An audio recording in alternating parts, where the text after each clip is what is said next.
Supreme court ने अदालती निज़ाम में आर्टिफिशियल इंटेलिजेंस के इस्तेमाल पर अहम फैसला जारी कर दिया। अदालत ने आर्टिफिशियल इंटेलिजेंस के इस्तेमाल पर गाइडलाइंस तैयार करने की सिफारिश कर दी। सुप्रीम कोर्ट के जस्टिस मंसूर अली शाह की जानिब से जारी 18 सफ़हात पर मुश्तमिल फैसले में कहा गया है कि आर्टिफिशियल इंटेलिजेंस एप्लीकेशंस ChatGPT और डीप सेक अदालती इस्तेदाद कार बढ़ा सकते हैं। दुनिया में कई जजेस की जानिब से AI के इस्तेमाल से फैसलों में मुआवनत का एतराफ़ किया गया। AI को फैसला लिखने में, रिसर्च और ड्राफ्ट की तैयारी में इस्तेमाल किया जा सकता है। वाज़ेह किया कि AI सिर्फ मुआविन आला है, एक जज के फैसला साजी का मुतबादिल नहीं। AI को किसी सूरत अदलिया में मुकम्मल इंसानी फैसले की खुद मुख्तारी का मुतबादिल नहीं होना चाहिए। सुप्रीम कोर्ट ने अदालती निज़ाम में आर्टिफिशियल इंटेलिजेंस के इस्तेमाल पर अहम फैसला जारी कर दिया। अदालत ने आर्टिफिशियल इंटेलिजेंस के इस्तेमाल पर गाइडलाइंस तैयार करने की सिफारिश कर दी।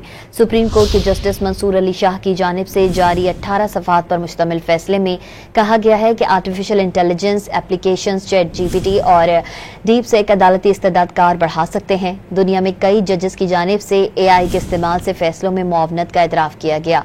AI को फैसला लिखने में, रिसर्च और ड्राफ्ट की तैयारी में इस्तेमाल किया जा सकता है। वाज़ेह किया कि AI सिर्फ मुआविन आला है, एक जज के फैसला साजी का मुतबादिल नहीं।